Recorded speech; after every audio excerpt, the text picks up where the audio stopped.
British author, has published almost 50 books, probably best known for her work in crop circles, UFO crash retrievals, alien abductions, but today she's tackled an even more fascinating subject, time travel.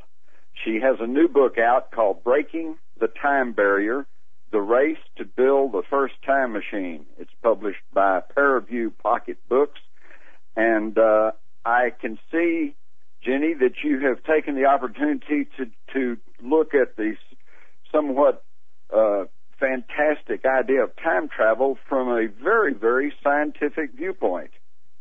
Yes, I mean, I trained as a scientist. That was what I originally had in mind for my career until I got waylaid into the things that science struggles to take seriously on the fringes of understanding, which I found much more fascinating than I think many scientists did.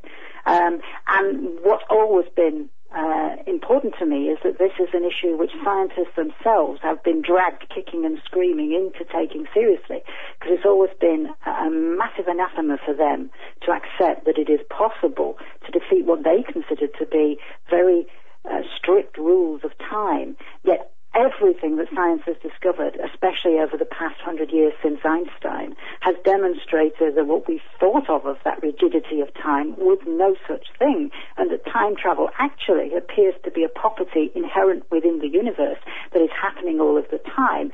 We only need to find out how to harness that energy that is all around us there and is going on constantly in order to make it work for us. And we have to change our concept of why time travel can be possible and alter our whole conception of many of the basic rules of science to understand that. Right.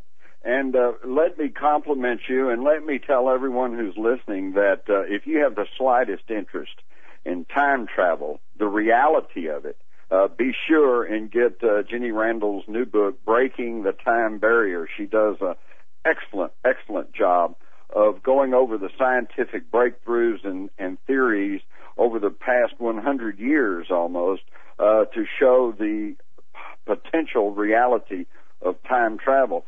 Jenny, let me ask you this. What percentage would you give to the possibility of having a workable time machine within the next 10 years? More than 50%. I think some form of time communication is more likely, in the sense that I think the first actual working time machine will involve the transfer of information rather than the transfer of people or things through time. I suspect we're going to have that maybe within 10 to 15 to 20 years. Actual time travel involving material objects is more different, and more difficult to do as well, because it involves a much greater expenditure of energy.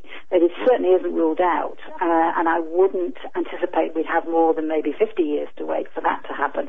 But with all things in science, making predictions is usually overtaken by the reality of events, and it's a foolish thing to do. But I would have to say that they are imminent. These things are going to happen. I think that's a near certainty now. And it is only a question of time scale rather than whether they will or they won't. Right. So it's not a question of if, but just a question of when. Exactly. Well, and as you well point out in your book, if we do achieve time travel, then there will probably be some attendant breakthroughs, such as faster than light travel, perhaps transdimensional. All of this is wrapped up together, of course, in the energy flux that makes up the universe. Jenny, on a percentage basis, what would you say the odds are that somebody somewhere right now has developed a workable time machine, but that it's being kept under wraps by military or intelligence services? I think there's a pretty good chance that that's true. There are certainly experiments, the results of which that have been published, which seem to suggest limited breakthroughs in terms of time manipulation, if you like. I hesitate to use the word time travel because they seem to involve more bending the whole concept of time so that time passes at a different rate and we experience it differently, which is a bit like time dilation, in that you can travel into the future as we all do at the rate of 1 second per second, but you can manipulate the level of experience of that so you seem to experience less time passing or more time passing, and therefore, in a sense, you time travel. And experiments of that nature have certainly been successful.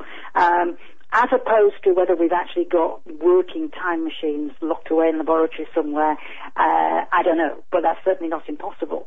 Have we got experiments of that kind under development, and they will certainly be being done secretly? Yes, I'm sure that's true as well, because the evidence and the research that's going on in the open it certainly demonstrates that this is a possibility, and it would be naive to expect that there are not, for instance, military implications from all of this that have not been recognized.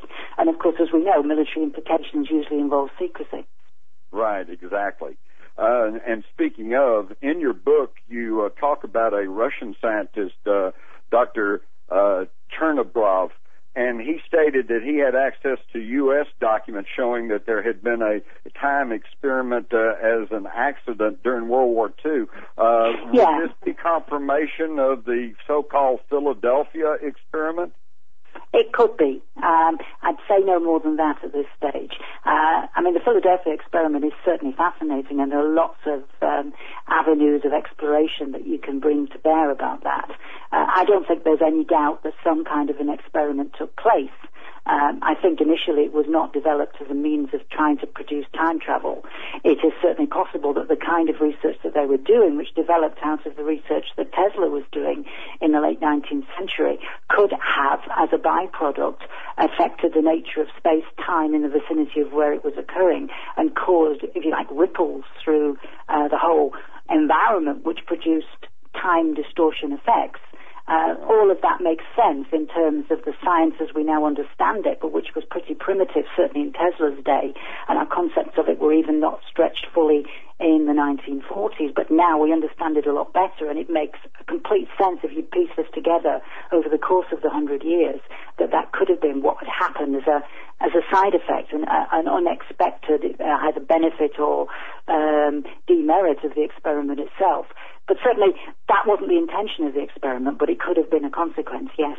But problem with things like this is when you're dealing with contentious subjects such as that, there is a lot of material associated with the Philadelphia experiment of what I would have to say was dubious provenance.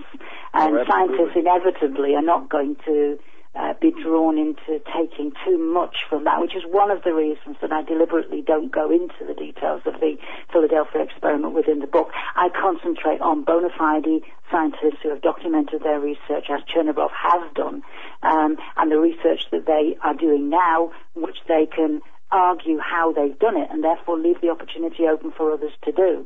The problem with the Philadelphia experiment is it's a lot of ifs, ands and buts. Certainly isn't impossible, but I think that's as far as we should put it at this stage. Right, and plus a couple of dubious movies. Well, perhaps speaking of these concepts, can you clarify the concept that a time machine cannot go back in time past the point of its invention? There are actually different types of ways in which you can develop time travel. One of them involves a machine which, if you like, involves the creation of a sort of huge dent in space-time by producing a massive amount of gravity, rather like kind of an artificial black hole. Now, that kind of time machine, the physics of it quite clearly demonstrates that there are limitations beyond which time travel would be impossible. In other words, you can't travel back in time using that kind of machine beyond the point where you've actually created the machine. So in other words, if you create it next year, you can't travel back to now because that machine doesn't yet exist. But a year after that machine is up and running, you could travel back a year back from then. So there are those very strange limitations which are a nature of, just part of the nature of how space and time operates. But that's only within that specific type of time machine. There are other types of time machines, for instance, ones in which you could travel back in time by using shortcuts across the universe, perhaps using some kind of wormhole technology, which wouldn't necessarily involve that same kind of limitation. There are limitations inherent within that, but they're not as restrictive as you would find within artificial black holes. Right. We're going to pause right now for these messages.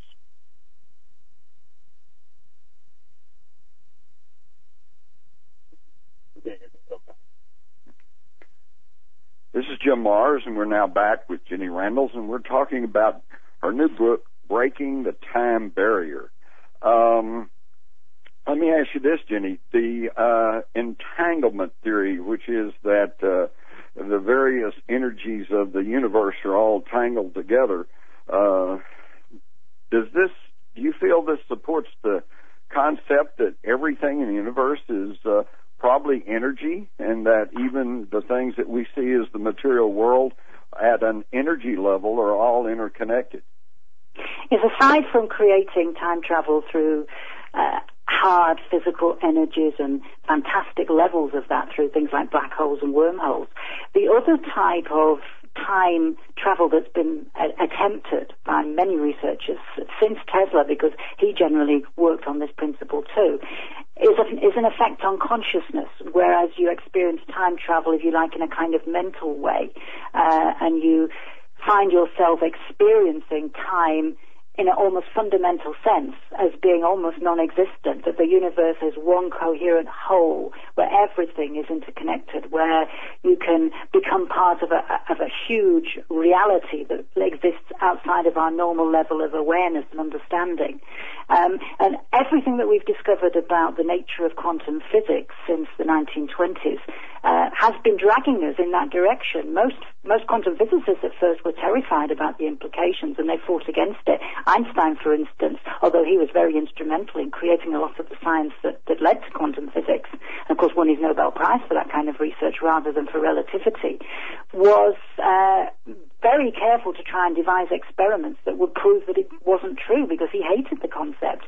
But every one of the experiments that he defined, and that we've later been able to actually create in the laboratory and test, have been verified. And Einstein was wrong to have his doubts about it. And quantum entanglement is certainly one of those, whereby we now are able to show that if you take two particles that split apart in a subatomic reaction, and they fly apart even into opposite sides of the universe and could be separated by vast distances, if you make a change to one of them and it is somehow linked to its sort of parent particle that it's split from, and that changes in complete synchrony with it, there's this harmony that exists at a fantastic level deep within the universe, where everything seems to be interrelated, and where these changes, as far as we've been able to demonstrate to the limits of our ability to carry out the precision of the experiments, these changes occur instantaneously and completely independent of both space and time.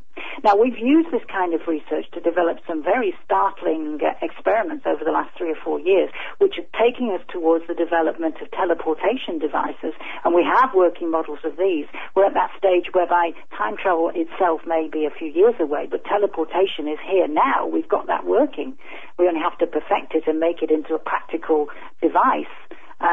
And teleportation, because it uses this principle of quantum entanglement, where you've got particles separated by vast distances, which you change one and it automatically changes something else at another location, introduces a whole fantastic new array of problems, because what it means is when you're actually using it to teleport something from one place to another, what you're not doing is literally sending a thing from one location to another. You're changing the kind of ghost particles that relate to that initial particle at the second location in such a way that it creates a kind of duplicate of it in the other location.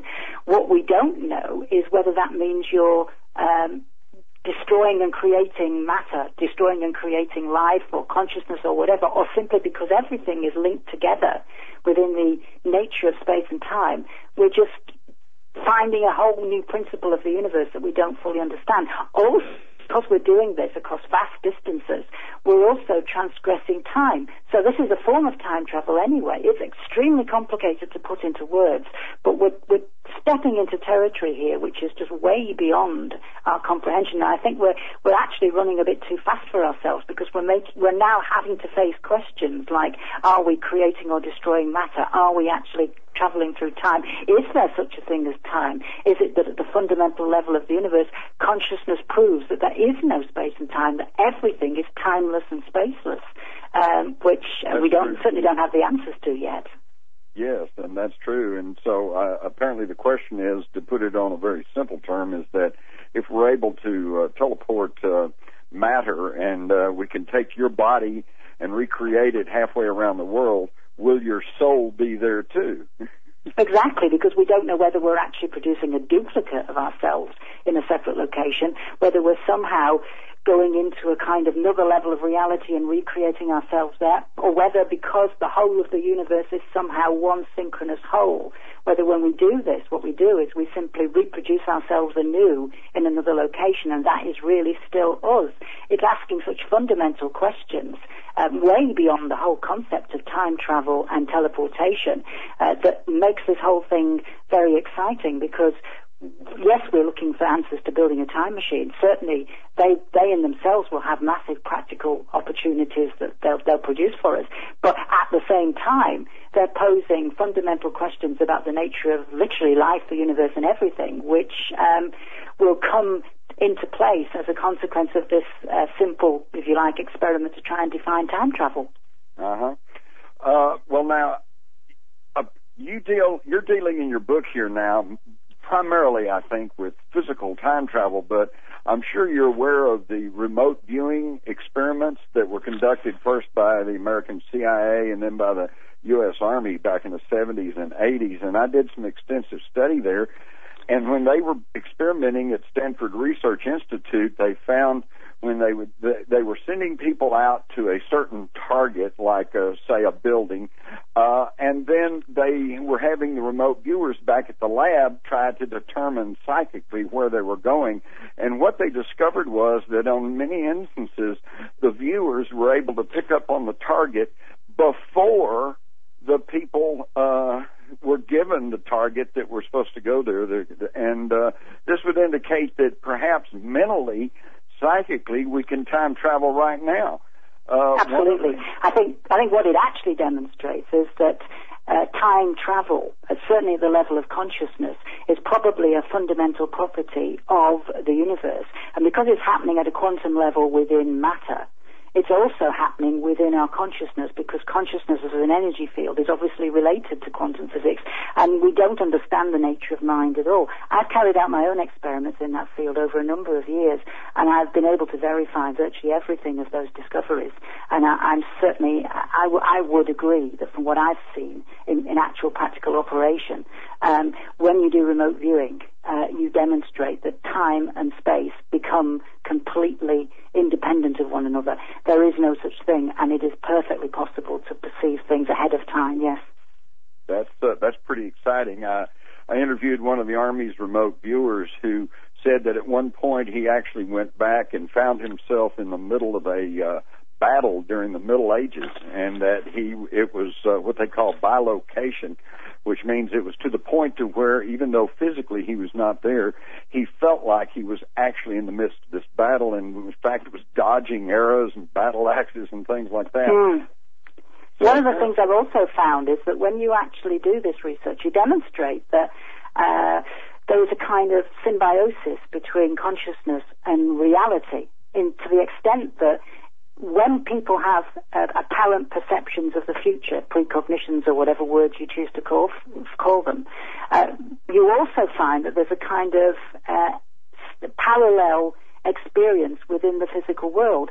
We often use terms like synchronicity or coincidence to define those because we don't have an explanation for what it is. I think what the explanation is that this level of reality that is fundamental to the entire universe, things that synchronize with one another, are independent of time. So in our mind, in our consciousness field, we experience them as a precognition. In the real world, they occur as something that we experience as a coincidence. And I think there's a whole new area of research into precognition that people have missed. And I've been doing some digging into this and finding it extraordinary, and that is that precognitive events don't just only happen in the human mind as perhaps a dream or a visual experience. They also happen in the real world as actual physical events. They are part of this whole matrix of precognitive events, and we're missing that part of the equation, which I think will help us solve the problem of exactly what at the fundamental level time is, because that is the key to most time travel experiments, understanding the nature of time, because I think we're only just beginning to understand that it's far more strange and weird than we ever thought it was. I think you're absolutely right. You mentioned in your book time storms, which would be time distortions that may occasionally occur around the world, and occasionally people get involved in this. I'm sure you're well aware of the case of Caspar Hauser, strange fellow that appeared in Germany a long time ago and seemed to have knowledge of the future. Do you feel like that perhaps people have actually experienced physical time travel by stumbling into one of these time storms?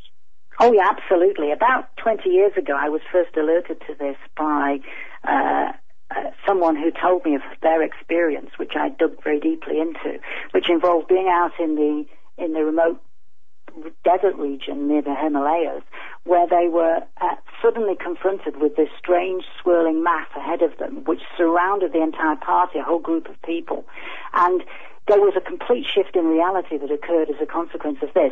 Part of it was physical. There were definite physical sensations involving massive electrical fields, which gave them electrostatic charges, caused burn marks on their bodies, and so on. Part of it was, if you like, occurring at the level of consciousness, because suddenly there was a total shift in the experience of time, and they found themselves at a certain point into the future. They'd just been yanked out of the present into a point that was a specific amount of time into the future. It varies in case to case, as I've found since I've been digging into it, from 15 minutes to several hours to several days. But there is undoubtedly a very consistent set of experiences. I've just coined the term time storms for them because it seems to fit the pattern that are similar to that I've described. But I've found about 300 of these cases so far from around the world, which have been independently reported, mostly completely unaware that other people had experienced them too. And there is a remarkable consistency to them, which certainly makes scientific sense. And I therefore think that there is a very good chance that these things are happening around us within the atmosphere, fairly rarely, but that when human beings come into contact with them, they suddenly find themselves faced with this ability to transcend the normal levels of time and space. I think when you look back at what the research that Tesla did in the 1890s in New York, where he was experimenting with massive electromagnetic fields and experiencing for the first time, for any human being, how it felt to be immersed within that massive charge, he found himself also having very weird experiences in which he saw the nature of space and time completely differently from how anybody else had experienced it before. And I think he was, if you like, almost experiencing an artificial kind of time storm, whereas I think these time storms show that they can happen within nature too. And it's a bit like having a black hole out there in the depths of space. Maybe we could time travel using one of those, but it's a very long way away, and we as yet haven't got the technology to go out there and get to one. If these time storms are happening sporadically within our environment right around us now, potentially we could go out there and find them, learn how to harness them, and capture our very own time machines for ourselves.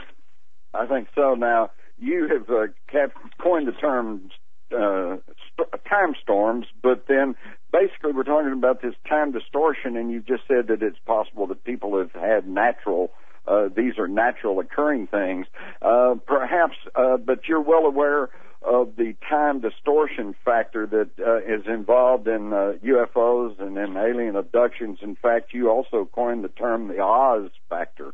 Does this indicate that if there are aliens and visiting in UFOs that they may have time travel capability? Well, I think it's possible, certainly. I mean, there is a connection, I have no doubt about that, there is a connection between UFOs and the same kind of thing that is occurring within the time storm cases that I'm talking about. But the reason I draw the distinction is that these time storms, when you look at them, they are very consistent in terms of the features that they have.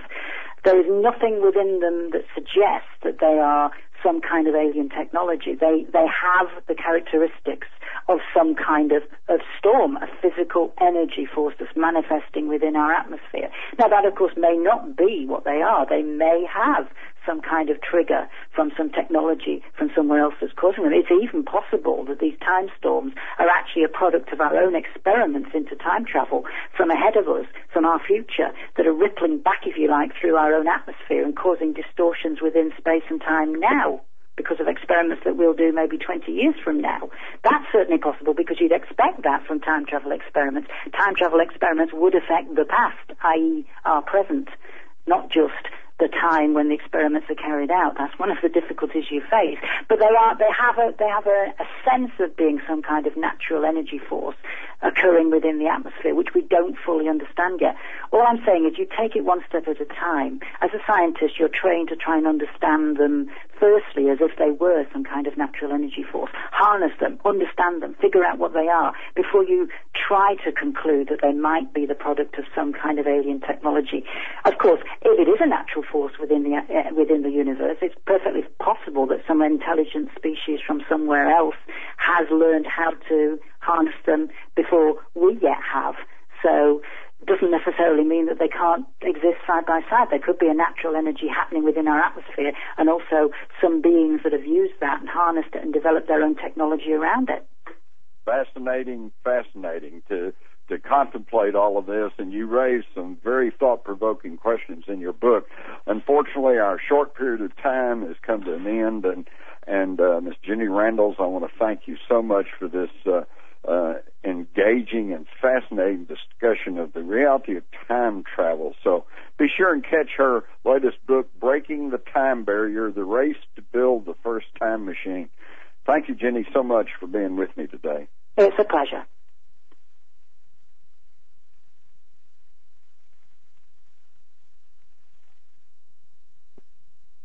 Howdy, this is Jim Mars back with you here on Dreamland.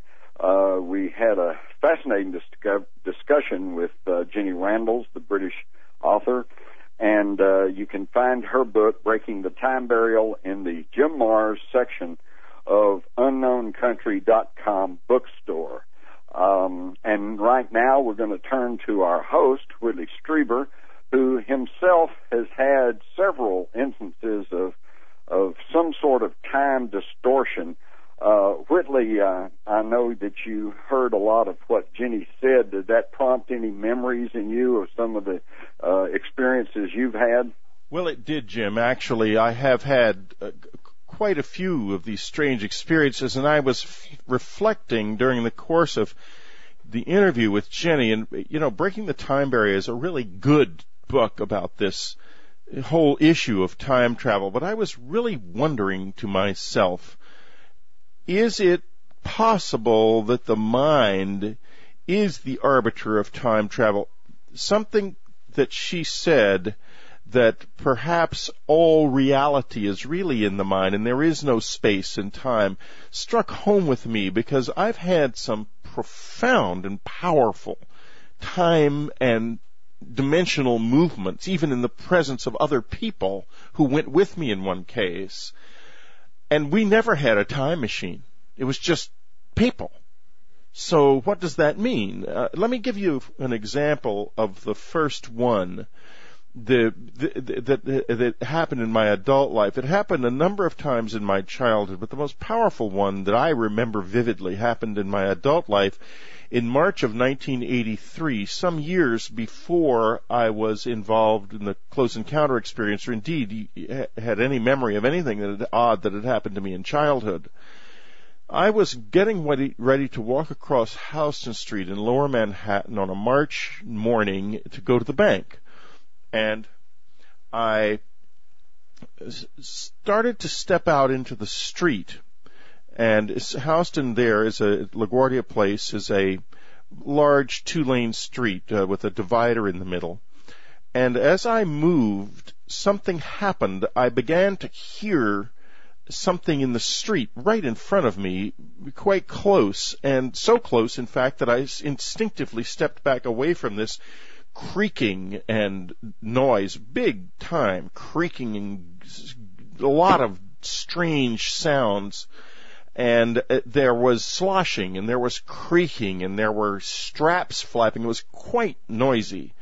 And the noise went past me. I didn't see anything. But as I turned, I looked up, and there was an enormous wagon in the street that had just turned the corner. My body followed the turning noise. And this thing was it was big and full of barrels, and the sloshing was coming from the barrels, and there was a real reek of pickles. It was a big wagon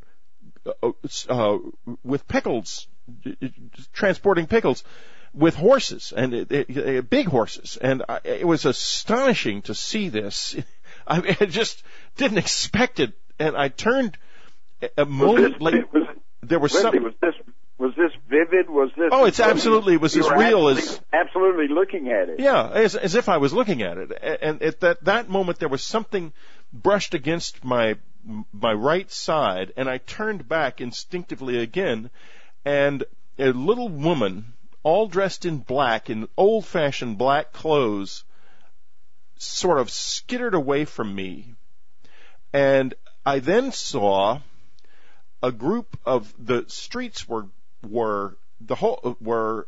covered with, I guess, horse dung. I mean, there was something on them. It almost looked like dark brown hay, and the whole place smelled. It reeked of coal smoke and all kinds of bizarre odors. It was very smelly, and I saw some people all decked out like they were going fox hunting or something, coming up West Broadway on horseback. And it was all quite different. The weather was not the same. I remember it was raining or drizzling rather in New York of the present. In that past moment, I don't remember anything except that it was different. But it was certainly not clear, and the air was heavy and it stank. Then I heard someone shouting across the street, again to my right, and I turned and looked, and there was a man in a derby, looking pretty sinister, shouting at me. And he seemed to be angry. I don't remember what he said, but it was rather shocking, and I think it had something to do with his perception that I was maybe really strange looking and that I was menacing this woman who was still moving away. This is all happening in a very compressed period of seconds, still moving hurriedly away from me. He may have seen me sort of pop into view and push her over or something. That's my impression of what happened. I then thought to myself, my God, have I gone back in time? What has happened here? And I was scared. There was no street light. Had been standing there waiting for the light to change from don't walk to walk. There was no street light. There was nothing. Everything was, some of the buildings were the same, but everything else was different. And I saw some paper, wet paper, down in the gutter. And I thought I would grab it, because I thought I had gone back in time and that I would grab this. And I leaned forward, and this coldness went through my body that was also such a sense of loneliness that it was like a psychotic feeling. It was not a normal feeling of homesickness or loneliness. It was much more powerful than that. And I just froze there. And slowly, the present kind of came back. And I turned around, forgot the bank, and went home, and I was really shaken, and I told Anne, for God's sakes, if I ever just disappear from the face of the earth, go look in all the old newspapers at the public library and see if I put in a classified ad to communicate with you, because I think I just went back in time. One time later, about 2 months later, the sounds outside changed and became old again like that. And I was in the apartment at that time, and I just sat there motionless, not even looking out the window until it changed back to the way it normally had been. It's a very powerful experience, Jim. It sounds like it. The whole concept is just so amazing, and of course with my study and investigation of remote viewing, almost all of the Army remote viewers at one time or another had an experience of mentally traveling back into time, which sounds like exactly what might have happened to you. And this tends to, I think, support the idea that time and perhaps even distance is actually just kind of a construct of our minds, and that probably in what would be called the actual reality of the universe, I think probably everything's just happening together all at one time, In fact, I once heard the definition of time is just our creation to keep everything from happening all at once. And I think there may be something to that. I think that we have a universe to include time, distance, and matter and everything else that is at its most basic essence nothing but an energy flow, energy froth, and that we find our particular place in this very much like the needle on a phonograph record, which is everything's on the record, but wherever the needle point touches, that's the only sounds we hear. And I think that where our minds are the needle point, and wherever we happen to be, is where we think of as here and now. And occasionally the record slips, and that may have been what happened to you in New York. What do you think about that? Well, I do think that there is something in the mind, and what's maddening to me is I can't turn this on and off. I know of other people who have had similar experiences, but I don't know of anyone who's been able to turn it on and off. Of course, maybe the ones who turned it on and better that ended up back in time, and I did try to do a little bit of research into madness in the past, because I did think to myself at the time that I would certainly go mad if I had been left back in time. I would not have been sane for very long, because the loneliness was, as I say, a completely novel and amazingly painful experience. There's something in Jenny's book that struck me. She says, 2 researchers made a stunning proposal. They imagined regions of space-time that acted like a bridge through hidden dimensions, and in the process linked 2 different parts of the universe that we could see. It was like taking 2 buildings, one on either side of the highway, placing a ladder from one roof to the other and using it to ford the gap. The Einstein-Rosen bridge, as it was known, crossed a similar gap through unseen dimensions. And I think we're probably coming up to the end of the segment, but I want to talk about an experience of moving through to another dimension with somebody else when we get back. Okay, more Dreamland right after this.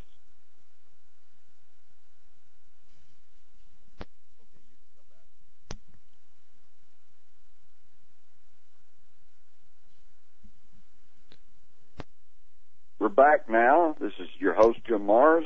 We are talking with Whitley Strieber, and we're talking about a fascinating subject, time travel. Whitley, do you want to continue with your thought? I really do. I don't often, it's very interesting to do this.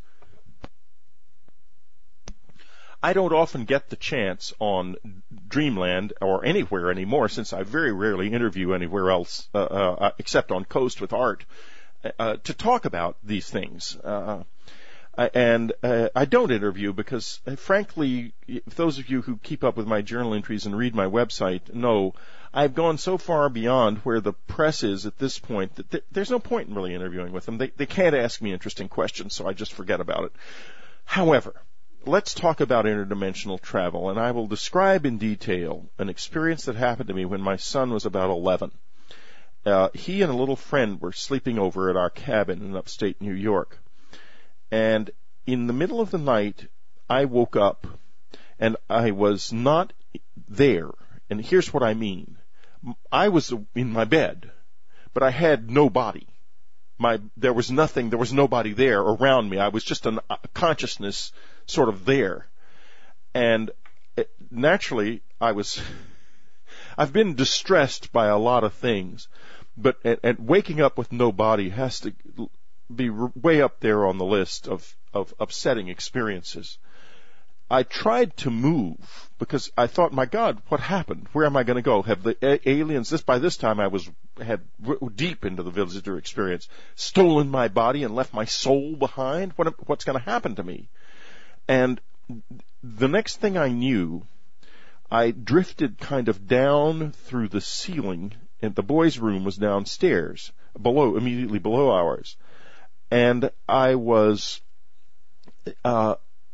saw myself standing beside the bed of Andrew's little guest and talking to him. I could see my body talking to him. And then the next thing I knew, I was in my body. And I had no idea what had been said. The boy was looking up at me, rather wide-eyed. And so I said, well, and Andrew was also awake. And I said, well, boys, good night now. Turned around and went back upstairs, thinking to myself, what in the hell happened here? And the boys didn't seem upset about it. So I went on off to sleep eventually. The next morning, I told Ann about the experience. I told her always about these things at that point, immediately after they happened. Because my mind being the way it is, it's not going to be long before I decide it was all nonsense and it didn't ever happen. So I would tell her, and she keeps me honest. She keeps me coming back to it and saying, well, wait a minute. Right after it happened, you were pretty sure it was real. Okay, so we get to breakfast. Danny's making breakfast, and we go down. The boys come bursting out of the room, and they tell the story of hearing a strange ripping noise and waking up to see me, my physical body, coming down through the ceiling. And they say, Whitley came down through the ceiling in the middle of the night. And, what are you going to say to that? So I tried to find out what I had said. I said, well, boys, what did we talk about anything? Or was this a dream that you guys had? Or what happened? And the little boy said, you talked to me, but I don't remember what you said. So later that day, it was time to take him home. And we would meet, his father and I, at a diner on Route 17 in New Jersey, because their country house the diner was halfway between our two country houses. On the way to the diner, we passed the diner, and then we'd have to take a roundabout to get back to it. And I saw him sitting there in his truck waiting for us. He may have even waved at us. He certainly saw us. And I turned off Route 17 by the Paramus Mall, and I went into another world in a Jeep with a little boy sitting in the seat beside me. And it was suddenly... Now, the weather changed immediately and dramatically. It had been kind of overcast, hazy in the Jersey of our world. Now, suddenly, I was on a wide street, totally no cars, no Paramus Mall, no highways, no traffic, overarching with trees and lots of sunlight dappling the street, shining brightly down through the trees. And as we drove along, it was obvious that we were not in any normal place. And the little boy got very agitated and started unlocking the door. And I would push the automatic lockdown on my side and tell him, Dan, you stay where you are. Don't get out of here, because I was afraid that if we got out of there, we would maybe we'd be stuck. And I don't want to really be responsible for trapping some other person's child in the twilight zone. So I figured I've got to get out of here somewhere. Up in the neighborhood, back kind of well set back from the street, there were buildings that were very distinctive. They were squared sandstone buildings with absolutely flat roofs. They looked like long rectangles, and they had little low doors cut in them, arched doors that looked like they were maybe about 4.5 feet tall at most. And they had big snake-like things carved into them in relief. They were really strange. They didn't look a thing like any house I've ever seen. So I had this little boy trying to jump out of the car and getting very agitated about all of this. And I'm driving around trying to figure out what in the world do you do with a situation like this. And just driving at random, turning corners. Suddenly I'm on a highway. Or I see an entrance, rather, to a highway. Very clean, very unlike the highways that we were just on. Very pristine, almost. We get down on the highway. I see an exit. I take the exit, and in a couple of minutes, we're on Route 80, also in New Jersey, an interstate, maybe about 15 miles from where we had gone off into this other dimension. We've been in it. This has all taken just a couple of minutes. So I have to drive all the way back from Route 80 to the diner. By this time, the guy is standing in the bed of his truck looking for us because, as far as he's concerned, we took the turn to make the roundabout and just never came back again. So he's getting pretty worried. I haven't said a thing to the little boy about this because the father is a real skeptic. I mean, he is a real absolutely convinced skeptic. So I'm hoping it sort of blew over. The little boy jumps out of the car and goes running over to his dad when we finally get to the parking lot yelling, Daddy, Daddy, Whitley took me on a ride through the Twilight Zone, which was ironic because Rod Serling's house was only about 10 or 12 miles from there. He was dead at that time, but nevertheless, it was as close to the Twilight Zone as you could actually get. And there it ended. I went through that neighborhood with a map, actually drawing with a pen, ballpoint pen on that detailed map, every street as I passed down it. And the boy and his father went through that area with the same detail, combing it to find this, and we never found it because it was not there, not in this world. At least not in our space-time continuum. Exactly. So there's something in what Jenny's got here. There is a time barrier, but I think, Jim, it's in our minds.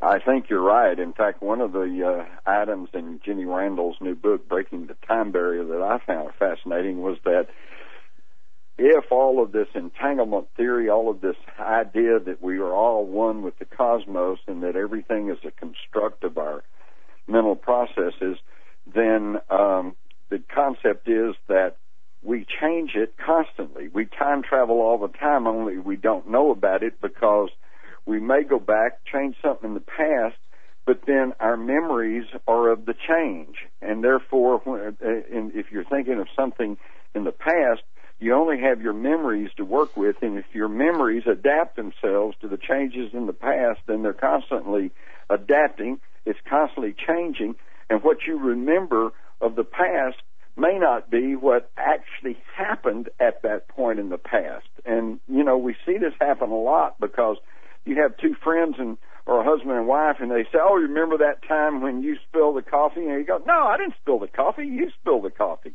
This type of thing. Oh, yes, that happens a lot in my marriage. They're both telling the truth. I always turn out to be the one who did spill the coffee. And it could be, but you're right. You make a good point. It could be that everyone's telling the truth. Yeah, it could be that when things are changed, even in our mind, that in the cosmic energy flow, it actually does change, and then our memory then changes to accommodate the new reality. It's really fascinating stuff, and Whitley, this is so fascinating. We need to continue this at some future Dreamland program. Well, we do. Let's do this. You're sort of, your dreamlands tend to revolve around the kind of the leading edge of science and conspiracy theory and politics and that sort of thing. So the next time you get to this subject, you find a book that you want, or some author or some person that you want to talk to about it, bring me back and we'll do some more, because there's more. Oh, of course, more and more, and of course we haven't even touched on the more commonplace paradoxes, such as if you were able to go through time and you went back in time and you accidentally landed on your grandfather and killed him, are you going to exist? That's one of the classics. Well, there is a paper that's just been published about that it really solves the question of the grandfather paradox. So they say. I say so they say because the paper is written entirely almost in mathematics. The words in it are few, and I have not yet deciphered it. I'm going to send it to Hal Putoff, a scientist friend of mine, who will be able to read it and tell me what in the heck they've come to, but it's supposedly a very exciting paper, and so we'll be reporting that on Unknown Country in the news in the next few weeks, probably, too.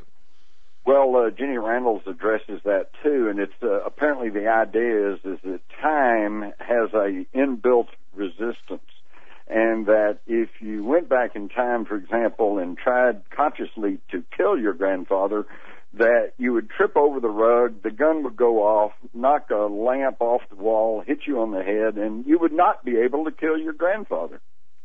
Maybe all of the strange Sturm und Drang we see in the so-called alien experience involves people going back and tripping over their grandfathers, and we're the grandfathers. That very well could be. In fact, one of the most fascinating abduction stories I ever heard, and we're running out of time, so I'll make this short, but it was a multiple abductee. He'd been abducted many times, and he said he was sitting watching television and got up and went into his kitchen and got a soft drink out of the refrigerator and came back in and lay down, and then got this feeling like, uh-oh, they're coming again. And sure enough, he had another abduction experience. And when he came to, he was there in the living room watching TV, but he heard someone in his kitchen open the refrigerator and get out a soft drink and pop the top on it.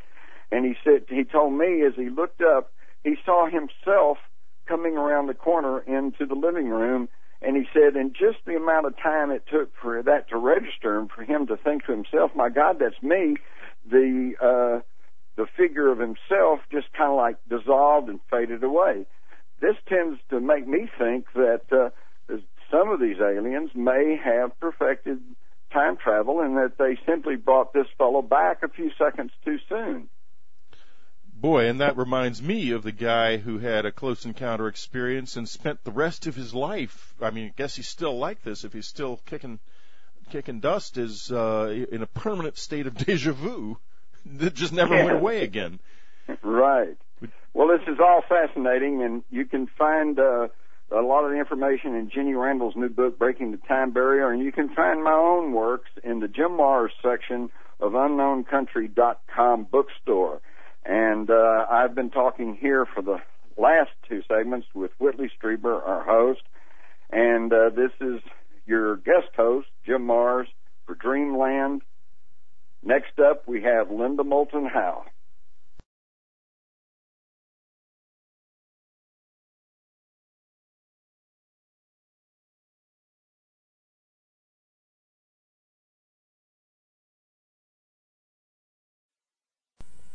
You're about to experience something you just can't get elsewhere. Emmy Award-winning science reporter Linda Moulton Howe reporting on the absolute leading edge of science discovery and the true mysteries of the unknown. Don't miss our website, earthfiles.com, the one science website that tells you the secrets and gives you the facts that the others dare not. earthfiles.com. This week, she reports on lights being seen in the Northern Territory of Australia, as well as a report from Pennsylvania that will absolutely fascinate you. Get set to learn something about a military intelligence bloodfather who might have been involved with a government ET interface program. You think that you get stories like this everywhere or anywhere else. You do not. Linda Moulton Howe, unique in this world, and here she is from Albuquerque, Linda Moulton Howe. Thanks, Whitley. It was the beginning of August, and a group of Aboriginals living in the community of Ali Kurung at the center of Australia reported seeing a huge orange ball that hovered in the air for at least 20 minutes before jet fighters showed up and chased the unidentified object away. No one knows who called those jet fighters or why they even came to chase it away. That Aboriginal community is not far from a place called Wycliffe Well, about 11 miles south of Wauchope in the Northern Territory. Wycliffe Well is famous for UFO sightings, and this week I called Lou Farkas, the owner of the Wycliffe Well Holiday Park. He said that he personally did not see the recent orange light chased by the jets, but he says that he has seen jets on other occasions show up when unidentified aerial objects are around, and he does not accept the official government explanation of, quote, military exercises, unquote. Mr. Farkas has actually looked through his own binoculars at a silver disc and saw round portholes. And one of his summer employees recently saw a strange sky object. Joy Jones worked in the Wycliffe Well kitchen the past 4 months. A couple of weeks ago before sunrise, she saw an aerial object emitting beams of light. Well, I've seen a spaceship, and 4 o'clock in the morning I go up to the toilet, and there was a real bright light over my caravan. Was it orange? No, it was sort of a bluey white. Okay. Yeah. And how big was it? It was quite big, and the spaceship sort of had lights coming down from the top, coming from the bottom down, and there was a real bright light up on the top, and it was red, real reddy colour. And was the light coming down? Rays coming down from the bottom of it? Yes. Did the rays go all the way to the ground? No. So how high above you do you think it was? Oh, it was quite high. Yeah, yeah. I tried to take a photo, but it wouldn't come out because it was too dark. And so this was 4 o'clock in the morning, going to the bathroom. And how long was it there? I don't know, because I went back in my caravan and shut the door. Were you afraid of something? I don't know. Yeah, I don't know, but I went back and shut my door. This week, I also talked to an eyewitness of a burnt orange-colored cigar-shaped aerial object, and it scared her. But the sighting was not Australia. It was in the Brownsville and Uniontown area of Washington County, south of Pittsburgh, Pennsylvania. The year was 1961, the beginning of a decade famous for UFO flaps and the beginning reports of what came to be known as the human abduction syndrome. The eyewitness was 11-year-old Anna Marie Lacey, who is now 55 years old, and says she has had encounters with hooded, insect-looking entities that she now calls grays. Back on a hot August evening in 1967, when she was 17, Anna Marie went with her stepfather, mother, and 2 sisters outside their house after her stepfather heard what he thought was the droning sound of a low-flying airplane. My mother and I were downstairs watching Paul Long News channel, the 11 o'clock news. The family was upstairs, 2 sisters and my dad, already tucked up in bed. And my dad called down the steps for Mom to turn the volume down on the TV.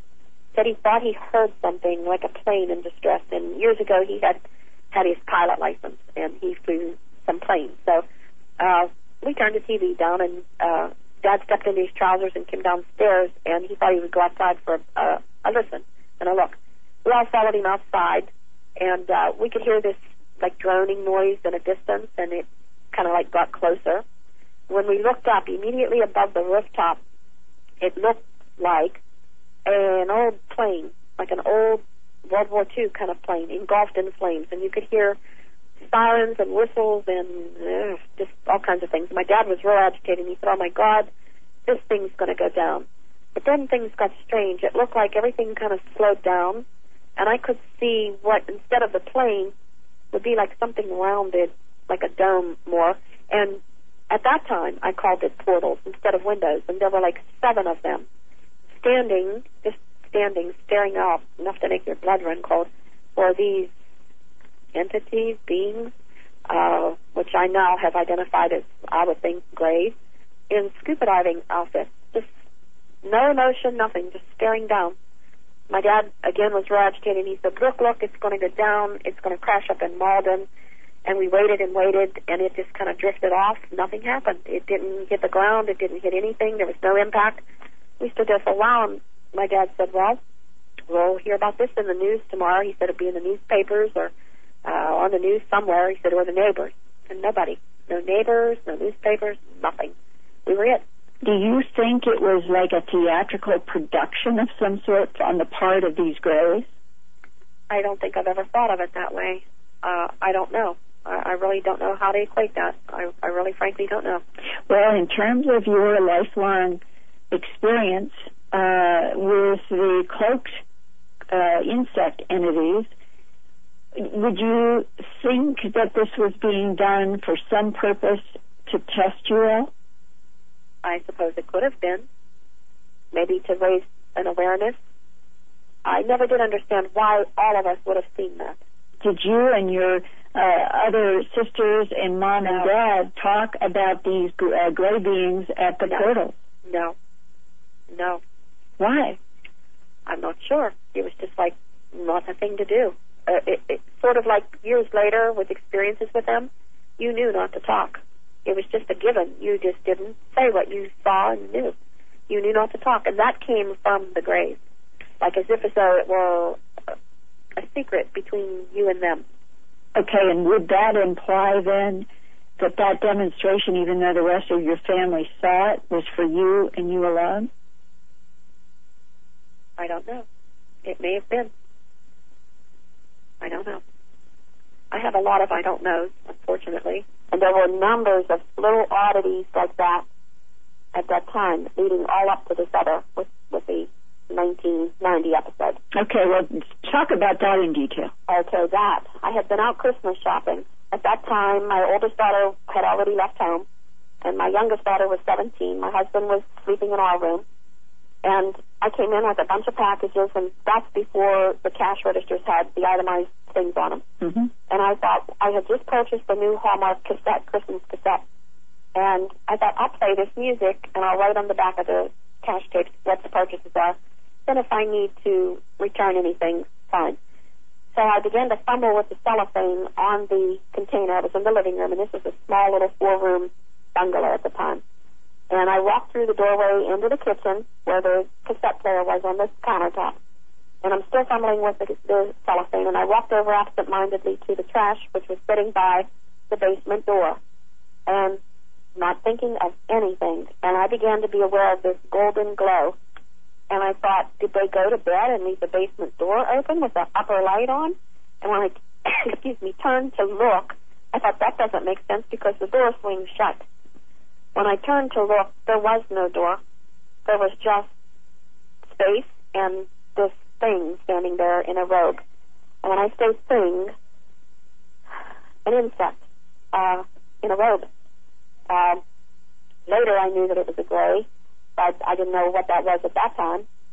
And it had rough skin that looked dry and parched, and huge watery ant eyes slanted at an angle, 2 little dots for a nose and a tiny little flash for a mouth. And instantly I wanted to bolt. The robe, it had its hood up, it had hands, so to speak, in front of it, and there was like this belt made like out of rope that was tied like if you would see a monk. And I didn't see feet. And judging, I'm like not quite 5 foot, just about 5 foot, and I would say just thereabouts even in height with me. What about colors of the robe and so forth? The robe was brownish color. The skin on this entity was like a grayish, greenish, dull-looking, dead-looking kind of skin, very dry-looking. And I want to say I was within a proximity of maybe 3 foot from this thing. I wanted to turn and run. I nearly vomited. I was so sickened. I was terrified. I started to shake. I thought I was going to die of a heart attack. I wanted to fall down on the ground and crawl out of the room, and I couldn't. I was stuck right there. Like the glue was under my feet or something. And the moment I had the thought how repulsive it was, the thought came back into my head that I had offended it. And that freaked me out because I'm thinking, how could I offend an insect? And then that thought came back that I was being very offensive. And I found myself saying in my head to this thing, I'm sorry, but I want out of here. And I couldn't move. I'm thinking this encounter lasted 2 or 3 minutes, tops. And 45 minutes later, I found myself on the opposite side of the kitchen. And I was on the floor, and this entity was saying to me that they, plural, would be back. They were going away on a mission, and they would be back. And I shook so bad. I was so violently ill. I couldn't speak. I couldn't move. I crawled into the living room, and I tried to call out, and my daughter said, what's wrong? And I said, come here. And she said, I can't. I'm sleeping. I crawled into her room. I crawled up on top of her bed, and I started screaming and crying. And she said, what's going on, Mom? I said, I don't know. I saw something really horrible. I don't know what to do about it. Help me. I couldn't call Graham. My mother's very religious. She said, just call some people. I called my mother first, and I thought she'd say, well, but she shocked me. She said, well, you've seen something. I said, no, Mom, you don't get it. You don't see something like that. You don't see something like that. There's just no way. I've lost my mind. She said, no, I don't think so. She says, why don't you tonight ask God that if it be His will to give you a dream and show you what it is, that you'll get comfort and have a dream. So I said, all right. And I said, I'm sorry I got you up because by now it's just like past midnight. I couldn't go to sleep. I shook. I was convinced that they were in the house somewhere, just waiting to come out again. And I knew if I saw them again, I was going to die right there. I just knew it. So close to daylight, around 6:30, 7 o'clock, I did lie down. And I didn't wake my husband up. He's very skeptical. He's not open-minded about any of this. I knew there was no comfort there. So I toughed it out. I knew my daughter couldn't help anything. I thought there's no sense in frightening her. So I did drift off to sleep, and I did indeed have a dream. And what I saw was this big open field. And in the distance, maybe 200 yards from in the distance, was this egg-shaped glowing orb kind of thing, just glowing like a light bulb. And in the forefront were two of these things that I had seen, but they didn't have robes on. They had like lab coats, and they were taking botanical clippings of all of the different plants. So I jumped up and ran to the phone, and I called my mother up, and I said, Mom, I did have a dream. And she says, well, what was it? And I told her, and she said, see, such a scientist. I said, Mom, you don't get it. Scientists from what world? Come on, Mom. When the insect being that was cloaked and hooded appeared in front of you, was he surrounded by an orange light? It was a golden amber kind of light. Yes, he stood in that. He stood in that. And did you have the impression that it was floating in the air? Not at the time, because for some reason I never looked down to see feet or the end of the hemline of the robe. I just never thought to look down. I was transfixed by his eyes. It was like as if he told me two phrases then that I heard later, but I never knew before that. He said thought transference. That's what he said he was able to do with me to communicate. And the other thing, mind scan. And because I was very disturbed that he could look inside of me, and there was no way I could lie. I don't lie anyway. But I had no pretext, nothing. I was totally vulnerable with him. He knew everything about me. And that really blew my mind. And really blew my mind. What was it that you sensed that he knew about you that meant something to him? What did he know about me? I saw pictures in my head when he was telling me things. I just had flashes of when I was little. I just saw myself, and he was showing me that way. And it was like, oh, my God, how would he know that? For example, like when I was maybe 2, and I was playing outdoors with a playmate, and I had a vivid recall of that, and he showed me that. And it scared me. I can remember even trying to jump back a little bit. It really frightened me that he knew that. And my mind is going 1,000 miles a minute, and I'm thinking, how could you know that? How could you know that? And why, though? Why was the insect monitoring you from being born through childhood? I have no clue. No clue at all. But this is where it gets really complicated, I want to say. In the 70s, I found out that my father was not my father, but my mother's second husband, and I was never formally adopted. My natural father was military, Pentagon. And I met him, trying to think, June 17th, 1974. I met him. It was not a good relationship, not someone I liked, but I remember something that happened very vividly. I lived in Bell Vernon at the time in a farmhouse, and he brought his wife with him to visit. My kids were very little at the time. We were standing at the end of an aisle, and I don't know why I did this, but I did do it. And there had been, I guess at that time, what would be, I now know to be like a UFO flap. Mm-hmm. And one of the tabloids said something, and I pointed to it, and I said, look at this. I said, what do you think about this? And he looked at it, and he said to me, he said, you know what, I'm not going to answer your question, and I suggest you don't bring it up again. And I thought, wow, how strange. I couldn't see the connection. Did you ask him why? I did ask him why, and he wouldn't talk about it. He wouldn't say anything about it at all. Was he? And there's a whole mysterious thing there. He died in 1996. I have so many big question marks. My mother, I'm not permitted to talk about this to anybody in my family. It's a big, deep, dark secret.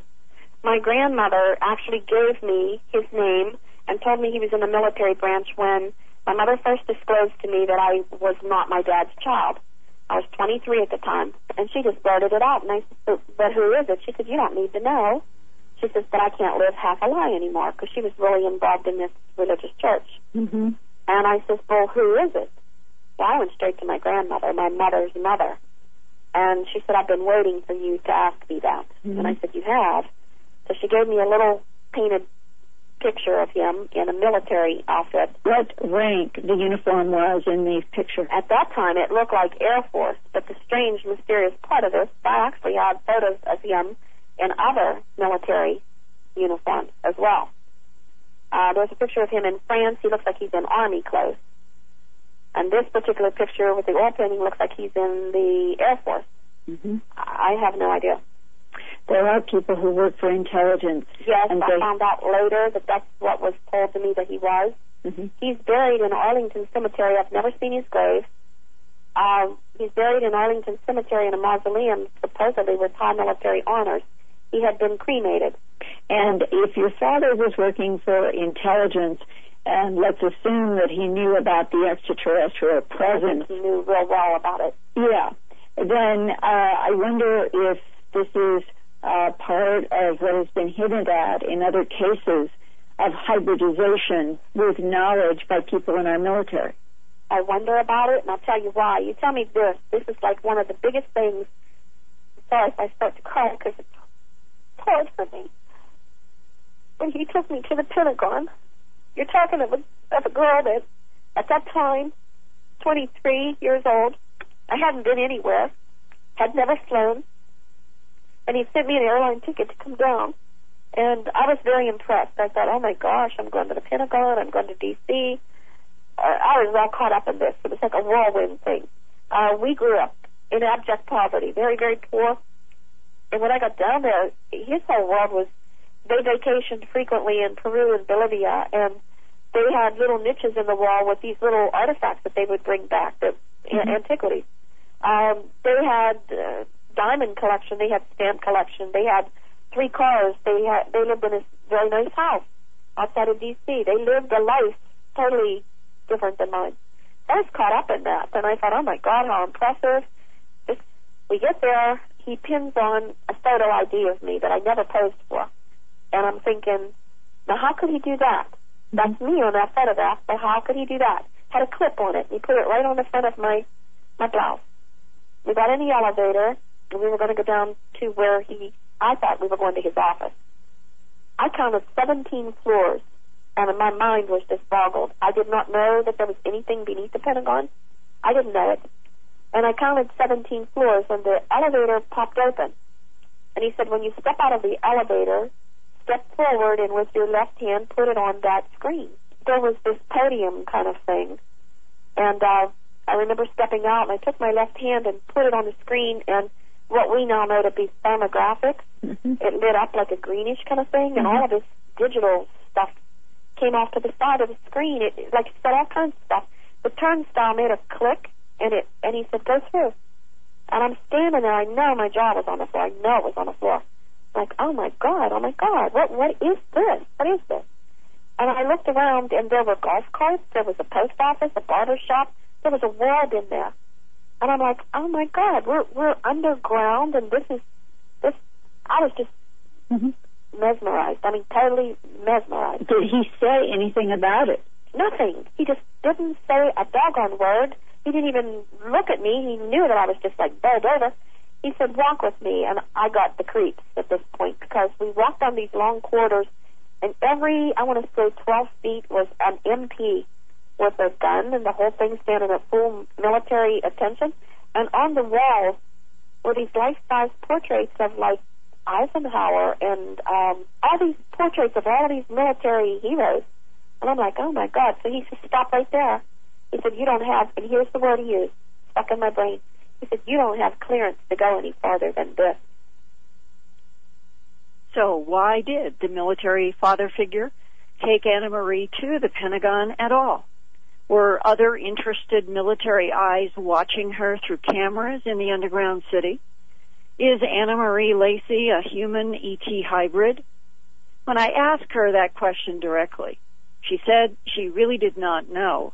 But before her military father, quote unquote, died in 1996, he had shown her old books about ESP, telepathy, and telekinesis, and she did not know why. He wanted her to read them. To this day, Anna Marie wonders if he was part of a hybridization program that some in the U.S. government approved in an exchange agreement with ETs for their advanced technology.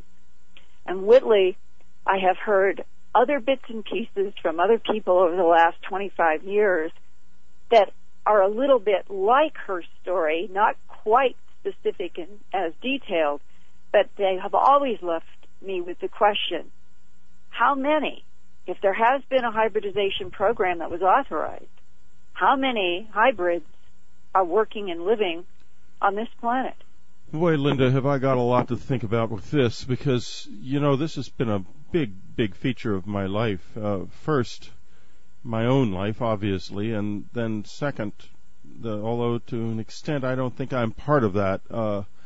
However, we certainly did see out in the woods behind our cabin, an old cabin in upstate New York, such a person who incredibly followed us to Texas and began to haunt the condos that we lived in when we moved from our upstate New York house to San Antonio, to the point where people within the complex were calling state social services because what appeared to them to be a feral child was wandering around in the place. And this was immediately recognizable to me because I had seen him dozens of times in the woods behind our house in upstate New York.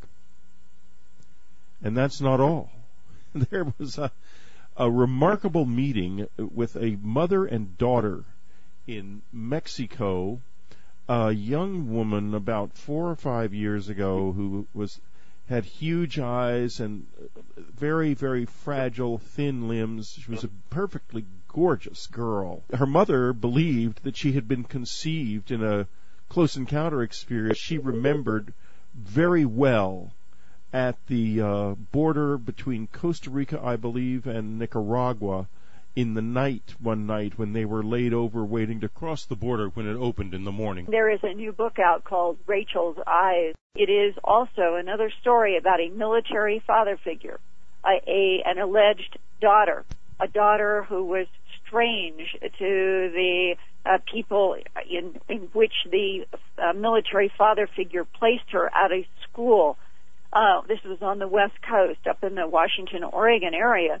And what is fascinating to me is that I know the people who investigated that case for a long time, and they were actually able to turn up a letter from the school confirming the name of the girl that was supposed to be the daughter of the military father who attended that school for a period of time and who the authors say was a hybrid. Well, you know, we say we go way out on the edge on Dreamland, and we do, boy, because this is incredibly edgy material, but there's something in it. I tell you, I guarantee you there is something in it. Next week, John Major Jenkins is back with us talking about 2012. It's going to be a quite fantastic program. He's got some new information about an Aztec codex, so stay tuned. Hold on to your hats next week. We've got a great big show for you, plus a whole lot coming up. Peter Levin is going to be with us soon. The hair of the alien guy, Bill Chalker, is going to be with us. Wow, mind-boggling stuff. You want to see what's coming up? Read my journal on unknowncountry.com. To make it work for us. And we had to change our concept of why time travel can be possible and alter our whole conception of many of the basic rules of science to understand that. Right. And let me compliment you and let me tell everyone who's listening that if you have the slightest interest in time travel, the reality of it, be sure and get Jenny Randles' new book, Breaking the Time Barrier. She does an excellent job of going over the scientific breakthroughs and theories over the past 100 years almost to show the potential reality of time travel. Jenny, let me ask you this. What percentage would you give to the possibility of having a workable time machine within the next 10 years? More than 50%. I think some form of time communication is more likely, in the sense that I think the first actual working time machine will involve the transfer of information rather than the transfer of people or things through time. I suspect we're going to have that maybe within 10 to 15 to 20 years. Actual time travel involving material objects is more different, and more difficult to do as well, because it involves a much greater expenditure of energy. But it certainly isn't ruled out, and I wouldn't anticipate we'd have more than maybe 50 years to wait for that to happen. But with all things in science, making predictions is usually overtaken by the reality of events, and it's a foolish thing to do. But I would have to say that they are imminent. These things are going to happen. I think that's a near certainty now. And it is only a question of time scale rather than whether they will or they won't. Right. So it's not a question of if, but just a question of when.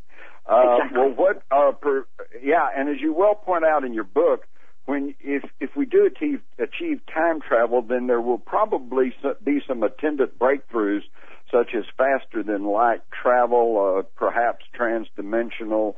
All of this is wrapped up together, of course, in the energy flux that makes up the universe. Jenny, on a percentage basis, what would you say the odds are that somebody somewhere right now has developed a workable time machine, but that it's being kept under wraps by military or intelligence services? I think there's a pretty good chance that that's true.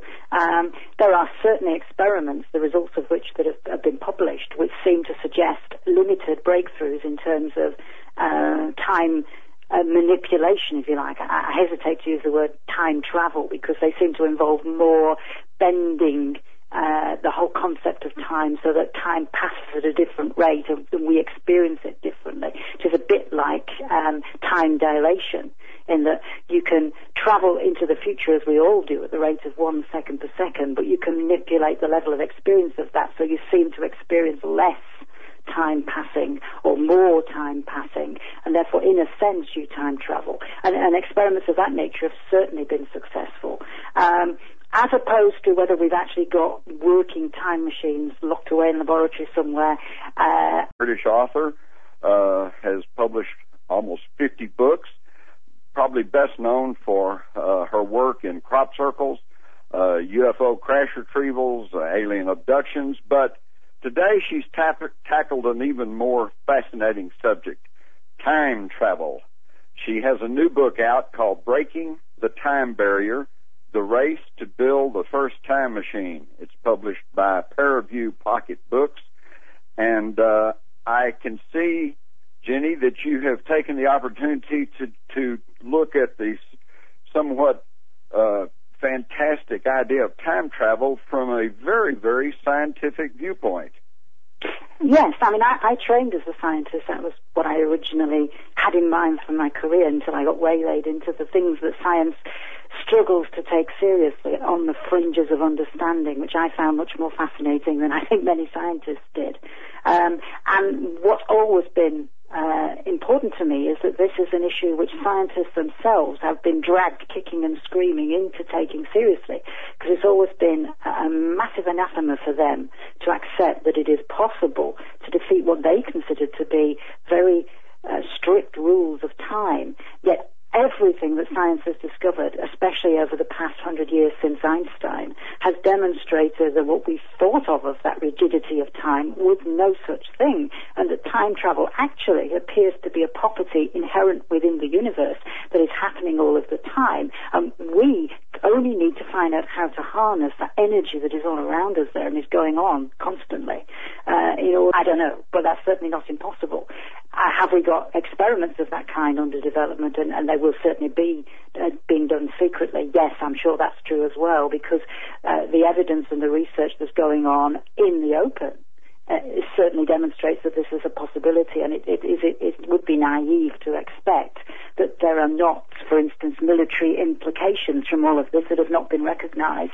And of course, as we know, military implications usually involve secrecy. Right, exactly. And speaking of, in your book, you talk about a Russian scientist, Dr. Chernobyl, and he stated that he had access to U.S. documents showing that there had been a time experiment as an accident during World War II. Would this be confirmation of the so-called Philadelphia experiment? It could be. I'd say no more than that at this stage. I mean, the Philadelphia experiment is certainly fascinating, and there are lots of avenues of exploration that you can bring to bear about that. I don't think there's any doubt that some kind of an experiment took place. I think initially it was not developed as a means of trying to produce time travel. It is certainly possible that the kind of research that they were doing, which developed out of the research that Tesla was doing in the late 19th century, could have, as a byproduct, affected the nature of space-time in the vicinity of where it was occurring and caused, if you like, ripples through the whole environment, which produced time distortion effects. All of that makes sense in terms of the science as we now understand it, but which was pretty primitive, certainly in Tesla's day, and our concepts of it were even not stretched fully in the 1940s, but now we understand it a lot better, and it makes complete sense if you piece this together over the course of the 100 years, that could have been what had happened as a side effect, an unexpected either benefit or demerit of the experiment itself. But certainly that wasn't the intention of the experiment, but it could have been a consequence, yes. But I mean, problem with things like this is when you're dealing with contentious subjects such as that, there is a lot of material associated with the Philadelphia experiment of what I would have to say was dubious provenance. And scientists inevitably are not going to be drawn into taking too much from that, which is one of the reasons that I deliberately don't go into the details of the Philadelphia experiment within the book. I concentrate on bona fide scientists who have documented their research, as Chernobyl has done, and the research that they are doing now, which they can argue how they've done it and therefore leave the opportunity open for others to do. The problem with the Philadelphia experiment is it's a lot of ifs, ands and buts. Certainly isn't impossible, but I think that's as far as we should put it at this stage. Right, and plus a couple of dubious movies. Well, perhaps speaking of these concepts, can you clarify the concept that a time machine cannot go back in time past the point of its invention? Well, there are actually different types of ways in which you can develop time travel. One of them involves a machine which, if you like, involves the creation of a sort of huge dent in space-time.